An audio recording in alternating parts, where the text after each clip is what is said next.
Magandang umaga po. Ito po ay nagpa-tiles na po kami. Hindi na po kami naghintay ng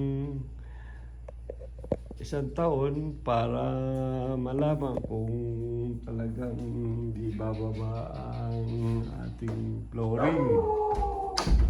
So, sinubukan po namin mag-tiles na. At malalaman po natin kung ano yung mangyayari next year. At ayan po, maganda yung pagkakagawa dito. At gusto po naman may dye. Dahil po maganda yung tiles na